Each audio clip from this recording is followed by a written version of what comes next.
Hello students, today here I am going to show you income and expenditure account practical.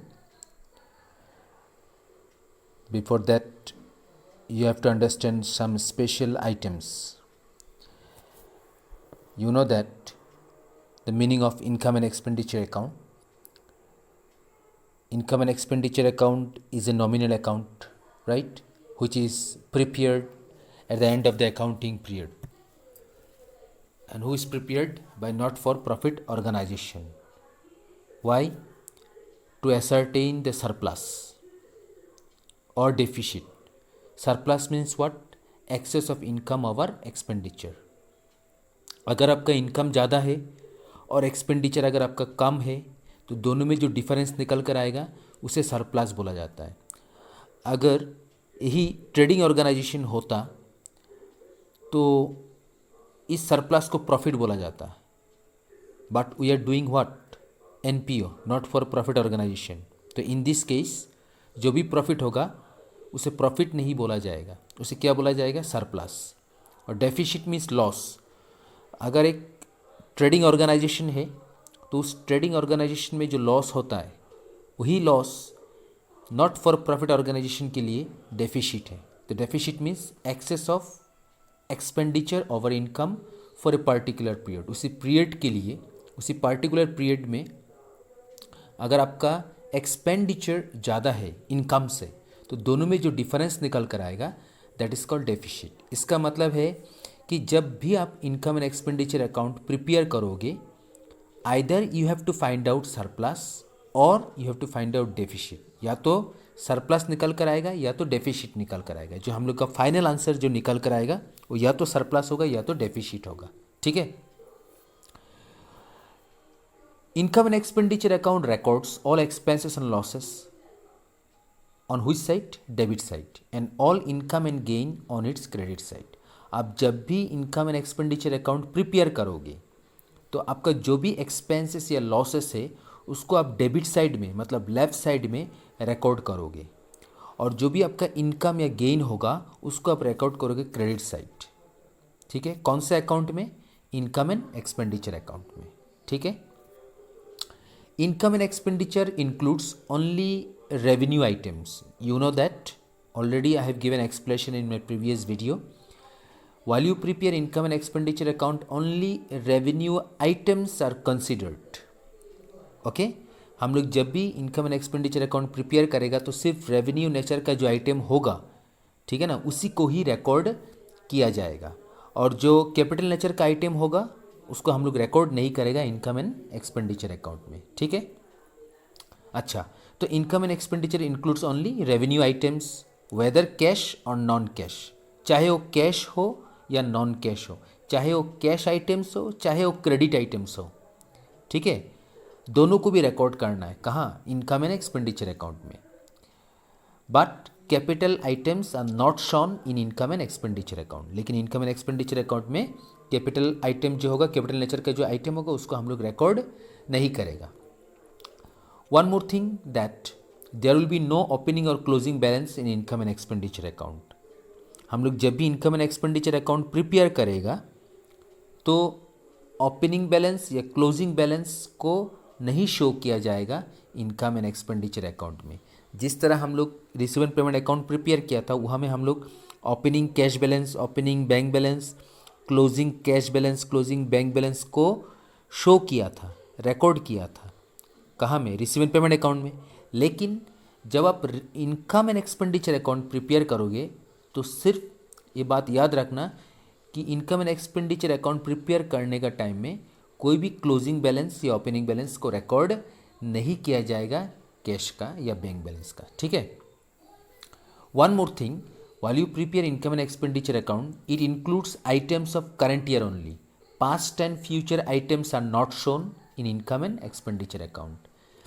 हम लोग जब receive and payment account prepare किया था तो वहाँ में जो भी आइटम करंट ईयर से रिलेटेड होगा या पास्ट ईयर से रिलेटेड होगा या फ्यूचर ईयर से रिलेटेड अगर है तो सब को हम लोग रिकॉर्ड किया था. कहाँ में? इनकम रिसीव एंड पेमेंट में. लेकिन जब आप income and expenditure account prepare करोगे तो याद रखना स्टूडेंट्स, सिर्फ करंट ईयर का आइटम्स को ही रिकॉर्ड किया जाएगा. अगर वो आइटम पास्ट ईयर्स का है या फ्यूचर ईयर्स का है तो उसको रिकॉर्ड नहीं किया जाएगा इनकम एंड एक्सपेंडिचर अकाउंट में. Okay, that you remember. Now one more thing here, see some items here I have given. see subscription, मैंने यहाँ में आप लोगों को कुछ आइटम्स दिया हुआ है. जैसा पहला आइटम है subscription. The question arise here, what is mean by subscription. तो see subscription is a regular payment made by whom, made by the members to the organization. ठीक है, जो मेंबर्स है अगर वो रेगुलर पेमेंट करता है ऑर्गेनाइजेशन को, ठीक है ना, तो उसे सब्सक्रिप्शन बोला जाता है. Subscription is generally contributed annually. तो सब्सक्रिप्शन जो होता है वो हम लोग ईयरली ज़्यादातर कंट्रीब्यूट करता है. ठीक है, और ये subscription this is the main source of income. क्योंकि सब्सक्रिप्शन जो है, आप अपने आप को एक ऑर्गेनाइजेशन समझो. ठीक है, और मैंने आपको क्या दिया, सब्सक्रिप्शन दिया. मैं मेंबर हूँ. मैं कौन हूँ, एक मेंबर हूँ. इस क्लब का एक मेंबर है, इस ऑर्गेनाइजेशन में हम एक मेंबर है. ठीक है, और मैंने क्या दिया, पेमेंट किया. ठीक है ना, हमने पेमेंट दिया. ठीक है, और हमने yearly, suppose generally contributed annually, मतलब ईयरली हमने आपको पेमेंट किया, इस ऑर्गेनाइजेशन को पेमेंट किया. दैट मीन्स क्या हुआ, सब्सक्रिप्शन इसको रिसिप्ट किया. तो इसका मतलब क्या है, रिसिप्ट किया मतलब ऑर्गेनाइजेशन के लिए इनकम है. ठीक है ना. तो ये सब्सक्रिप्शन जो है ये रेगुलर बेसिस है, ये रेगुलरली आते रहेगा ऑर्गेनाइजेशन में. ठीक है, इसलिए मेन सोर्स ऑफ इनकम हो गया नॉट फॉर प्रॉफिट ऑर्गेनाइजेशन के लिए. ठीक है, और सब्सक्रिप्शन जो है वो appears on the debit side, receipt side of the रिसीवेंट payment account. कहने का मतलब है हम लोग जब रिसीवेंट अकाउंट प्रिपेयर किया था तो याद होगा कि जो सब्सक्रिप्शन है वो रिसिप्ट साइड में रिकॉर्ड किया गया था. ठीक, क्योंकि सब्सक्रिप्शन एक ऑर्गेनाइजेशन के लिए क्या है, रिसिप्ट है. ठीक है ना, इसलिए इसको रिसीवेंट पेमेंट अकाउंट में रिसिप्ट साइड में रिकॉर्ड किया था, दैट इज़ डेबिट साइड. लेकिन जब आप इसको इसी सब्सक्रिप्शन को जब आप income and expenditure account prepare करोगे तो ये जो रिसिप्ट किया ऑर्गेनाइजेशन, ये क्या हो गया, इनकम हो गया और एक ऑर्गेनाइजेशन के लिए. राइट, तो इसीलिए ये सब्सक्रिप्शन भी आपको income and expenditure account income side में दिखाना है. ठीक है, अच्छा, तो सब्सक्रिप्शन जो होगा वो लास्ट ईयर का भी हो सकता है, करंट ईयर का भी हो सकता है और नेक्स्ट ईयर का भी हो सकता है. राइट, तीनों ईयर्स का हो सकता है. तो हम लोग जब रिसीवेंट पेमेंट अकाउंट प्रिपेयर करते हैं तो तीनों ईयर्स का सब्सक्रिप्शन को दिखाया जाता है. लेकिन जब आप income and expenditure account prepare करोगे तो सिर्फ करंट ईयर का ही रिकॉर्ड किया जाता है. ठीक है, तो इसी तरह सब्सक्रिप्शन 3 ईयर्स का अगर दिया है और आपको income and expenditure account prepare करने के लिए बोला है तो सिर्फ करंट ईयर का ही रिकॉर्ड किया जाएगा. ठीक है, okay. Next point is that life, अच्छा, सब्सक्रिप्शन क्या हो गया, एक रेवेन्यू रिसिप्ट हो गया. ठीक है, ये रेवेन्यू रिसिप्ट है. Next point that is what, life membership fee. तो लाइफ मेंबरशिप फ़ी जो है एक कैपिटल रिसिप्ट है. लाइफ मेंबरशिप फ़ी का मतलब क्या है, membership if granted to a person for the whole life, special fee is charge from him or her, this is called life membership fee. It is charge once in the life time of a member. It is A capital receipt for the organisation and hence shown as receipts in receipt and payment account. सबसे पहले ये जो life membership फ़ी है, जो भी member life time के लिए उस ऑर्गेनाइजेशन का मेंबर बनना चाहता है, लाइफ टाइम के लिए वो एक लमसम अमाउंट दे देता है लाइफ टाइम के लिए, that is called life membership fee. तो एक बार ही चार्ज किया गया है और तो बार बार देने का ज़रूरत नहीं है, इसलिए कैपिटल नेचर का आइटम है. और लाइफ मेंबरशिप फ़ी एक ऑर्गेनाइजेशन ने लिया है, तो आप एक ऑर्गेनाइजेशन हो तो इसका मतलब आपने लाइफ मेंबरशिप फ़ी रिसिप्ट किया है, इसका मतलब इनकम हुआ. और एक कैपिटल हुआ क्योंकि ये बार बार नहीं होगा, एक बार ही होगा, इसलिए एक कैपिटल है. तो इस तरह एक कैपिटल रिसिप्ट हो गया. ठीक है ना.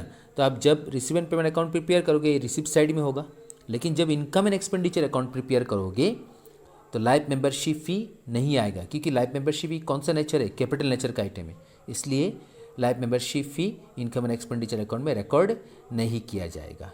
ठीक है, लेकिन अगर आप बैलेंस शीट प्रिपेयर करते हो तो लाइफ मेंबरशिप फ़ी जो है वो कैपिटल फंड का साथ ऐड किया जाएगा. ठीक है।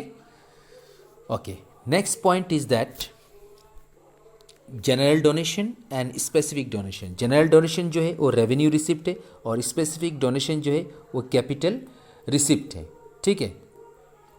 अभी देखो स्टूडेंट, डोनेशन दो टाइप का होता है। फर्स्ट ऑफ ऑल, डोनेशन का मतलब क्या? Donation is the amount receive from some person, firm और कंपनी और any other body by way of gift. ये एक ऑर्गेनाइजेशन के लिए गिफ्ट है, ठीक है ना। एक ऑर्गेनाइजेशन किसी भी पर्सन से, किसी भी फर्म से, किसी भी कंपनी से अगर रिसीव करता है amount, that is called donation as a gift, ठीक है। तो ये भी एक ऑर्गेनाइजेशन क्या कर रहा है? रिसीव कर रहा है, ठीक है ना। Now donation are two types, one is called specific donation, another one is called general donation, ठीक है। जो स्पेसिफिक डोनेशन होता है वो कोई स्पेसिफिक पर्पस के लिए अगर वो डोनेशन दिया गया है, या एक ऑर्गेनाइजेशन अगर वो डोनेशन रिसीव करता है और उसमें पर्पस मेंशन कर देता है, that is called capital nature item, that is called capital receipt, ठीक है। और कैपिटल रिसिप्ट हो या कैपिटल नेचर का आइटम हो, वो तो इनकम एंड एक्सपेंडिचर अकाउंट में रिकॉर्ड नहीं होगा, ठीक, लेकिन रिसीवेबल पेमेंट अकाउंट में तो आएगा। कौन सा साइड? रिसिप्ट साइड आएगा, ठीक है। जनरल डोनेशन, जनरल डोनेशन ऐसा एक डोनेशन है जो स्पेसिफिक पर्पस के लिए नहीं है, ठीक है। तो एक हम लोग ट्रीट करते हैं इसको रेवेन्यू रिसिप्ट का जैसा, ठीक है। Okay, then next point is legacy. Legacy जो है एक कैपिटल रिसिप्ट है। लीगेसी का मतलब क्या है? Legacy is the amount which is received by organization। एक ऑर्गेनाइजेशन जब एक अमाउंट रिसीव करता है as per the will of a deceased person, DECES, deceased person. इस कहने का मतलब है जो पर्सन मर गया, वो मरने से पहले कुछ एग्रीमेंट बनाया होगा कि उसका जितना भी प्रॉपर्टी है वो प्रॉपर्टी एक ऑर्गेनाइजेशन को, NPO को दिया जाएगा। अगर हम मर गया तो मरने के बाद मेरा ये जो प्रॉपर्टी है सब दान कर दो। किसको? इस ऑर्गेनाइजेशन को दान कर दो, NPO को दान कर दो, ठीक है ना। तो उसे लीगेसी बोला जाता है। Again I will repeat, legacy is the amount which is received by organisation as per the will of a deceased person. Deceased person मतलब जो पर्सन मर गया, ठीक है। तो ये तो हमेशा नहीं होगा, है ना, नहीं है। तो इसलिए कैपिटल नेचर का आइटम है। और लीगेसी जो है एक ऑर्गेनाइजेशन रिसिप्ट कर रहा है, ठीक है ना, इसलिए रिसिप्ट हो गया। और क्योंकि ये हमेशा नहीं मिलेगा इसलिए कैपिटल हो गया, ठीक है। तो it is treated as a capital receipt. Legacy as a treated as a capital receipt. चाहे कैपिटल नेचर का आइटम हो चाहे रेवेन्यू नेचर का आइटम हो, दोनों भी हम लोग रिसीवेबल पेमेंट अकाउंट में शो करता है।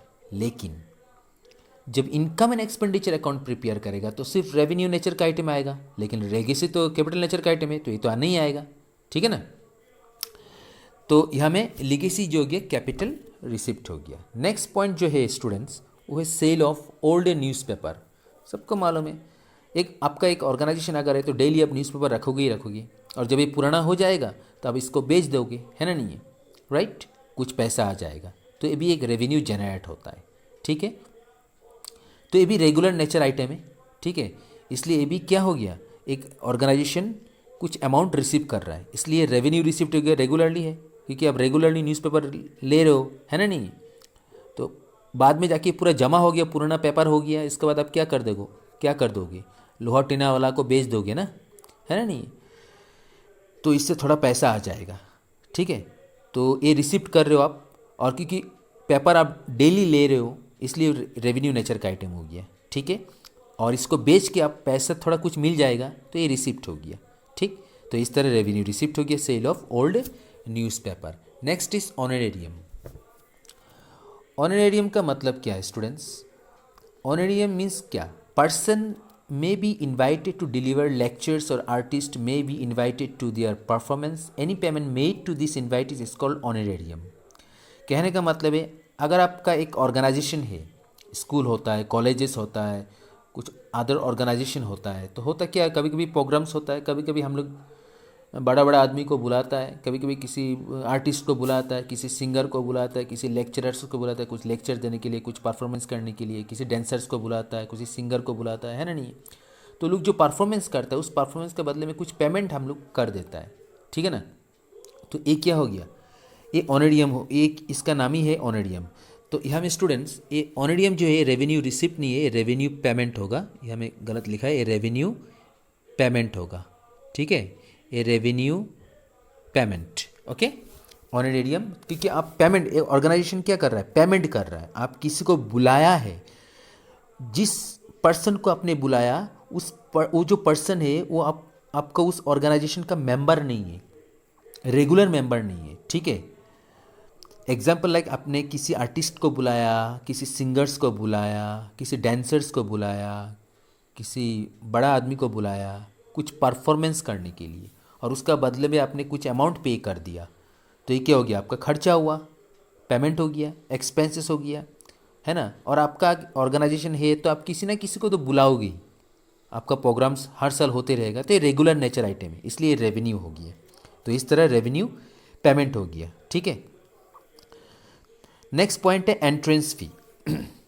एंट्रेंस फी ये रेवेन्यू रिसिप्ट है। एंट्रेंस फी क्या है, entrance fee is paid by the member at the time of enrolment.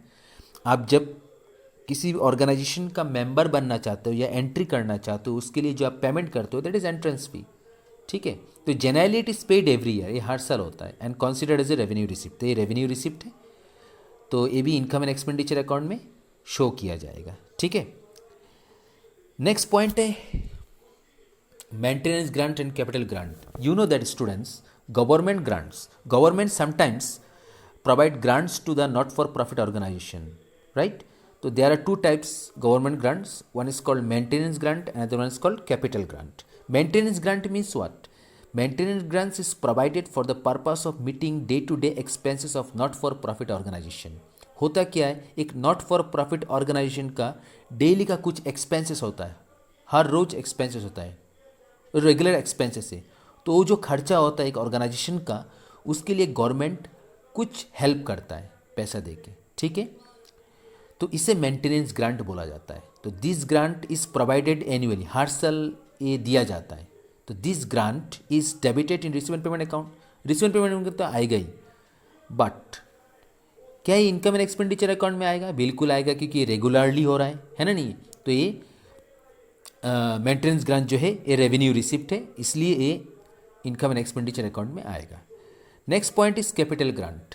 Capital grant means what? Capital grant is provided for the purpose of acquiring fixed assets. अगर आपको किसी fixed assets को acquire करना है, उस purpose के लिए government आपको हेल्प करता है, पैसा देता है, ठीक है ना। तो that is called capital grant. तो ये तो हमेशा नहीं होगा, तो दिस इज कैपिटल रिसिप्ट। एक क्या हो गया? कैपिटल रिसिप्ट, एक कैपिटल नेचर का आइटम हो गया।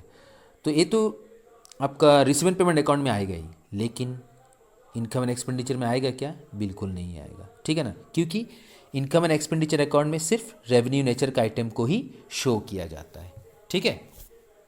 तो this is about all some special items. Now will check the question, try to understand everybody, okay. See the question here. From the following receive and payment account for the year ended 31st March 2017 and other details of Kaziranga Sporting Club. मतलब ये कौन सा club है? कजीरंगा sporting club है, ठीक है। Prepare an income and expenditure account prepare करने के लिए बोला है। कौन से ईयर का? 31 मार्च 2017, ठीक है। ये जो फॉर्मेट दिया हुआ है ये रिसिप्ट और पेमेंट का है। तो आप लोग को ऑलरेडी मालूम है कि किस तरह रिसीवेंट पेमेंट अकाउंट को प्रिपेयर किया जाता है, ठीक है ना। उसी रिसीवेंट पेमेंट से हम लोग क्या बनाएगा? इनकम एंड एक्सपेंडिचर अकाउंट बनाएगा, ठीक है। तो सबसे पहले रिसिप्ट साइड में देखो क्या क्या दिया हुआ है।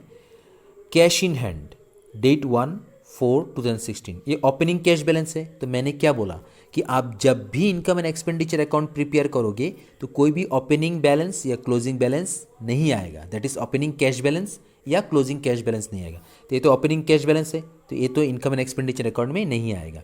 यहाँ में देखो लास्ट में पेमेंट साइड में एकदम लास्ट में लिखा है कैश इन हैंड ऑन 31/3/2017। तो ईयर का एंड में आपका पास इतना कैश है, तो ये हो गया क्लोजिंग कैश बैलेंस। तो क्लोजिंग कैश बैलेंस भी इनकम एंड एक्सपेंडिचर अकाउंट में नहीं आएगा, ठीक। That means there will be no opening cash balance, there will be no closing cash balance while you prepare income and expenditure account, okay। next point subscription। तो आप लोगों को पता ही है कि मैंने ऑलरेडी बोला था कि जो सब्सक्रिप्शन है स्टूडेंट्स, सब्सक्रिप्शन जो है वो क्या है, रेवेन्यू रिसिप्ट है, ठीक है ना। अभी सब्सक्रिप्शन देखो ये हमें 3 इयर्स का दिया हुआ है, कितना ईयर्स का दिया हुआ है, 3 इयर्स का दिया हुआ है, राइट, 3 इयर्स का, 2015 से 16, 16 to 17, 17 to 18.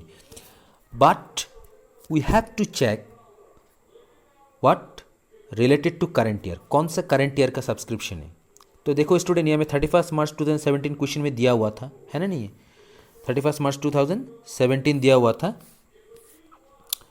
तो 31 मार्च 2017, इसका कहने का मतलब क्या है, 2016 to 17, ये हो गया हम लोग का करंट ईयर, ठीक है।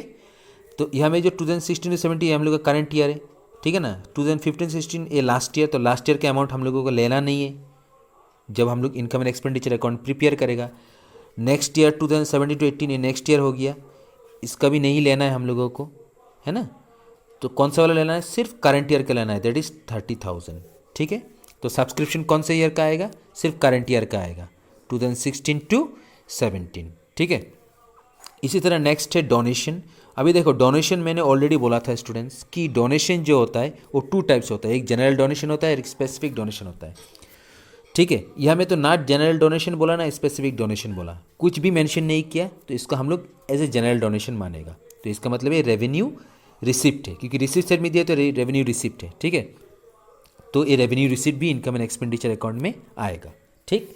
इसी तरह इंटरेस्ट, तो इंटरेस्ट भी हम लोग रेवेन्यू रिसिप्ट ही मानता है। इसी तरह नेक्स्ट है डोनेशन फॉर बिल्डिंग। देखो डोनेशन फॉर बिल्डिंग, डोनेशन तो है लेकिन उसका साथ पर्पस मेंशन कर दिया बिल्डिंग, वो डोनेशन क्या चीज़ के लिए है, बिल्डिंग के लिए है, ठीक है ना। इसीलिए ये स्पेसिफिक डोनेशन हो गया, और जो स्पेसिफिक डोनेशन है वो कैपिटल नेचर का आइटम है, वो कैपिटल रिसिप्ट है, और कैपिटल रिसिप्ट जो है वो इनकम एंड एक्सपेंडिचर अकाउंट में नहीं आएगा। इसी तरह नेक्स्ट पॉइंट जो है लाइफ मेंबरशिप फी, बोला लाइफ, ये लाइफ तो बोल ही दिया, होल टाइम के लिए, तो होल टाइम के लिए एक बार आप पे करोगे तो कैपिटल नेचर का आइटम हो गया, और कैपिटल नेचर का आइटम जो है वो तो इनकम एंड एक्सपेंडिचर अकाउंट में नहीं आएगा, राइट। तो इसलिए लाइफ मेंबरशिप फी भी आपका इनकम एंड एक्सपेंडिचर अकाउंट में नहीं आएगा। इसी तरह नेक्स्ट पॉइंट पेमेंट साइड में आ जाओ। रिसिप्ट का मतलब क्या होता है, रिसिप्ट का मतलब है इनकम, और पेमेंट का मतलब है एक्सपेंडिचर, ठीक है, एक्सपेंडिचर। अच्छा सबसे पहले मैं ये बोल देता हूँ, पेमेंट साइड में देखो क्या दिया हुआ है, सैलरी, सैलरी रेगुलर पेमेंट है इसलिए रेवेन्यू पेमेंट है, ये रेवेन्यू एक्सपेंडिचर है, तो ये भी आएगा इनकम एंड एक्सपेंडिचर अकाउंट में। ऑनरेरियम, ऑनरेरियम भी आएगा, रेवेन्यू पेमेंट है ना, नहीं है, ये रेवेन्यू पेमेंट है, रेगुलर पेमेंट है, तो ये भी आएगा आपका। ये रिसिप्ट नहीं होगा स्टूडेंट्स, ये मैंने पहले बोल दिया, ये पेमेंट है, रेवेन्यू पेमेंट, ठीक है। तो ऑनरेरियम रेवेन्यू पेमेंट है, तो ये रेगुलर नेचर आइटम है, इसलिए ये इनकम एंड एक्सपेंडिचर अकाउंट में आएगा। नेक्स्ट है स्पोर्ट्स एक्सपेंसेस। तो स्पोर्ट्स का, अगर आप स्पोर्ट्स का क्लब है तो ये तो खर्चा होगा स्पोर्ट्स से रिलेटेड, है ना, तो ये रेगुलर नेचर का आइटम से, ठीक है, तो ये रेवेन्यू होगा, और क्योंकि ये पेमेंट साइड में दिया है तो रेवेन्यू पेमेंट, ठीक है ना, तो ये भी आएगा। रेंट, आपको रेगुलरली रेंट पेमेंट करना ही पड़ेगा, अगर आपका जो क्लब है वो रेंट में है तो आपको रेगुलर पेमेंट करना पड़ेगा, है ना, नहीं, तो ये भी रेवेन्यू नेचर आइटम है, ये रेवेन्यू पेमेंट है, ये भी इनकम एंड एक्सपेंडिचर अकाउंट में आएगा। ट्रैवलिंग एक्सपेंसेस, गाड़ी का खर्चा होगा ही, ट्रैवलिंग का खर्चा होगा ही, है ना, नहीं, तो ये भी रेगुलर पेमेंट है, रेगुलर एक्सपेंसेस है, ये भी इनकम एंड एक्सपेंडिचर अकाउंट में आएगा। But purchase of furniture, question में क्या दिया है, परचेज ऑफ फर्नीचर, है ना, परचेज ऑफ फर्नीचर। अभी परचेज ऑफ फर्नीचर, जब आप अपने फर्नीचर को परचेज किया, आप एक क्लब चला रहे हो, तो क्या आप यहाँ में फर्नीचर का बिजनेस कर रहे हो क्या, नहीं, ये तो आप यूज़ करोगे, है ना, नहीं, तो ये रेगुलरली तो आप नहीं लोगे, है ना, नहीं, इसलिए कैपिटल नेचर का आइटम हो गया, और ये पेमेंट साइड में है इसलिए कैपिटल पेमेंट हो गया, और जो भी कैपिटल नेचर का आइटम होता है वो तो इनकम एंड एक्सपेंडिचर अकाउंट में नहीं आएगा, राइट। तो last point what is given here you check once, that is point number 1, point number 2, दो एडजस्टमेंट दिया है, एडिशनल इन्फॉर्मेशन। एक है आउटस्टैंडिंग सैलरीज, अगर आउटस्टैंडिंग दिया है तो स्टूडेंट्स को प्लस करना है, प्रीपेड देने से इसको माइनस करना है, ठीक है। आउटस्टैंडिंग का मतलब है ड्यू, आपने अभी तक सैलरी पे नहीं किया, due, unpaid salaries, due salaries, outstanding salaries, आपने अभी तक सैलरी पे नहीं किया, तो क्या करना है, प्लस करना है, किसका साथ, यहाँ में जो सैलरी दिया हुआ था इस सैलरी का साथ क्या कर देना है, आउटस्टैंडिंग सैलरी को प्लस कर देना है, ठीक है। प्रीपेड रेंट, आपने रेंट एडवांस पे कर दिया, प्रीपेड का मतलब एडवांस, ठीक है ना, तो आप इसको माइनस कर दोगे। तो ये जी हमें जो रेंट दिया हुआ है इसका साथ आप क्या कर दोगे, माइनस कर दोगे प्रीपेड रेंट को। ठीक है, very simple and very easy, everybody can do. तो now you see the solution here. अभी बोलने का ज़रूरत ही नहीं है स्टूडेंट्स, अभी देखो इतना आसान है, इतना इजी है। आप लोग जब भी income and expenditure account prepare करोगे, इनकम एंड एक्सपेंडिचर अकाउंट जब भी प्रिपेयर करोगे तो there will be two sides, one is debit side and other side is credit, right. Left side is known as debit and right side is known as credit. अभी जो है हमने क्या बोला था स्टूडेंट्स कि आप जो रिसिप्ट कर रहे हो दैट इज़ योर इनकम, और इनकम हमेशा कौन सा साइड रिकॉर्ड होता है, क्रेडिट साइड। तो क्रेडिट साइड में आप इनकम रिकॉर्ड करोगे, मतलब जो रिसिप्ट है, ये जो रिसिप्ट का जो आइटम है ये आएगा इनकम साइड में, ठीक है। और डेबिट जो है स्टूडेंट्स हमने क्या बोला था, पेमेंट मतलब that is expenses, that is expenditure, है ना। तो ये पेमेंट का जो भी आइटम है वो कौन सा साइड में आएगा, डेबिट साइड में आएगा। कौन सा अकाउंट में, इनकम एंड एक्सपेंडिचर अकाउंट। इसका कहने का मतलब है कि आप जब भी income and expenditure account prepare करोगे तो कैसा प्रिपेयर करना है, तो देखो स्टूडेंट्स ये हमें थोड़ा देखो, फर्स्ट ऑफ ऑल ये हमें सोल्यूशन लिखना है, इसके बाद हेडिंग में लिखना है इनकम एंड एक्सपेंडिचर अकाउंट, क्योंकि स्टूडेंट क्वेश्चन पूछा है income and expenditure account prepare करने के लिए, इसलिए ये हमें इनकम एंड एक्सपेंडिचर अकाउंट में हेडिंग में लिखो, ठीक है। इसके बाद कौन सा ईयर का, तो ये हमें देखो for the year end date 31 March 2017 question में दिया हुआ था, है ना नहीं। अभी इसका बाद स्टूडेंट यहाँ में ये तो गलत है, लेफ्ट साइड ये जो अकाउंट है, ये जो अकाउंट बनाया मैंने फॉर्मेट बनाया, ठीक है ना, ये जो फॉर्मेट बनाया ये लेफ्ट साइड क्या है, डेबिट, और राइट साइड में होगा क्रेडिट। आप लोग यहाँ में लिख लेना क्रेडिट, ठीक है, ये क्रेडिट साइड है। तो डेबिट साइड में देखो स्टूडेंट्स क्या लिखा हुआ है, डेबिट साइड में लिखा हुआ है एक्सपेंडिचर, राइट, ये देखो एक्सपेंडिचर लिखा हुआ है, ठीक है। और क्रेडिट साइड में क्या लिखना है, इनकम, ये हो गया आपका क्रेडिट साइड, ठीक है। तो सबसे पहले यहाँ में जो एक्सपेंडिचर साइड में जितना भी आइटम आया हुआ है वो कौन सा साइड से आया हुआ है, पेमेंट साइड से, है ना नहीं है। तो सबसे पहले है सैलरी, तो सैलरी, तो यहाँ में 2 सैलरीज लिखा 8,000, और सैलरी का एडजस्टमेंट दिया आउटस्टैंडिंग सैलरी वो प्लस कर देना है, तो 8,000 प्लस 2,000 हो गया 10,000, ठीक। ऑनरेरियम दिया हुआ है ये भी आएगा, तो 2 ऑनरेरियम लिख दिया, यहाँ में 5,000। स्पोर्ट्स एक्सपेंसेस आएगा, तो स्पोर्ट्स एक्सपेंसेस को भी लिख दिया 2,000। ट्रैवलिंग नेक्स्ट है रेंट भी आएगा 3,000, लेकिन रेंट का एडजस्टमेंट दिया हुआ है क्वेश्चन में, प्रीपेड रेंट 1,000, तो इसको माइनस कर देना है, तो 3,000 से 1,000 माइनस करेंगे तो 2,000 निकल कर आ जाएगा। नेक्स्ट पॉइंट है ट्रैवलिंग एक्सपेंसेस, तो ट्रैवलिंग एक्सपेंसेस है 2,000। नेक्स्ट है परचेज ऑफ फर्नीचर, ये तो आएगा नहीं। नेक्स्ट कैश इन हैंड, ये भी नहीं आएगा, है ना नहीं, हो गया। अभी आपको क्या करना है, अभी आपको रिसिप्ट साइड से फिर से वो लिखना है, ठीक है ना। अभी रिसिप्ट साइड से जो आइटम निकल कर आएगा वो कौन कहाँ में आएगा, इनकम साइड में, ठीक है। सबसे पहले कैश इन हैंड, ये तो आएगा नहीं, ठीक है, इनकम एंड एक्सपेंडिचर अकाउंट में। सब्सक्रिप्शन 3 ईयर्स का दिया हुआ है, 3 ईयर्स में से आपको कौन सा ईयर का लेना है, करंट ईयर का लेना है 2016 to 17। तो यहाँ में बाय सब्सक्रिप्शन लिख के करंट ईयर का जो अमाउंट है 30,000 ये आपको यहाँ में लिख देना है।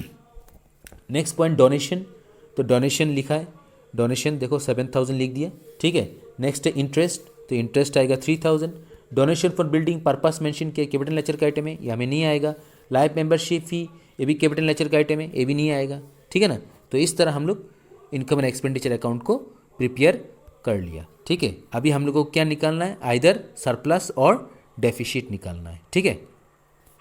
तो देखो सबसे पहले हम लोग को चेक करना है कौन सा साइड टोटल ज़्यादा आया, डेबिट साइड या क्रेडिट साइड, ठीक है, डेबिट साइड या क्रेडिट साइड। तो देखो स्टूडेंट यहाँ में टोटल क्रेडिट साइड में टोटल ज़्यादा आ रहा है, 7,000 प्लस 3,000 10,000 और 30,000 टोटल हो गया आपका 40,000। सेम टोटल आप यहाँ में लिख दो, 40,000 से 10,000 5,000 2,000 2,000 2,000 आप माइनस कर दोगे तो जो बैलेंस निकल कर आएगा और दैट इज़ 19,000, ठीक है, 19,000 बैलेंस निकल कर आया। अभी इनकम एंड एक्सपेंडिचर अकाउंट में आप जो भी बैलेंस को फाइंड आउट करोगे या तो क्या होगा, सरप्लस होगा, है ना, या तो क्या होगा, डेफिसिट होगा, ठीक है। सरप्लस कब होगा, अगर क्रेडिट साइड में टोटल ज़्यादा आया डेबिट साइड से, या इनकम अगर टोटल इनकम का टोटल अगर ज़्यादा आया एक्सपेंडिचर से, तो दोनों में जो डिफरेंस निकल कर आएगा दैट इज कॉल्ड सरप्लस। तो ये हमें 40,000 क्रेडिट साइड में टोटल ज़्यादा आया, सेम टोटल डेबिट साइड में लिख दिया, यहाँ से सबको माइनस कर दिया, करने के बाद जो बैलेंस आया वो 19,000। ठीक है, तो इसका हम लोग बोलेगा surplus. Surplus means excess of income over expenditure, income ज़्यादा है एक्सपेंडिचर से। ठीक है ना। और अगर डेबिट साइड में टोटल ज़्यादा आया होता तो सेम टोटल हम लोग क्रेडिट साइड में लिख देता और क्रेडिट साइड का टोटल से यहाँ माइनस कर देता। तो जो भी बैलेंस यहाँ से निकल कर आता उसको हम लोग क्या लिख देता, बाय डेफिसिट लिख देता। ठीक है, ओके। तो I hope everybody you understood, it is very simple and very easy. ठीक है ना। तो इस तरह आप लोगों को income and expenditure account prepare करना है। बस सिंपली इतना ही याद रखना है आप लोगों को कि जब भी इनकम एंड एक्सपेंडिचर आप लोग प्रिपेयर करोगे तो सिर्फ रेवेन्यू नेचर का आइटम को ही रिकॉर्ड करना है, कैपिटल नेचर का आइटम को रिकॉर्ड नहीं करना है इनकम एंड एक्सपेंडिचर अकाउंट में। ठीक है, तो I think this much for today. Okay then, thank you.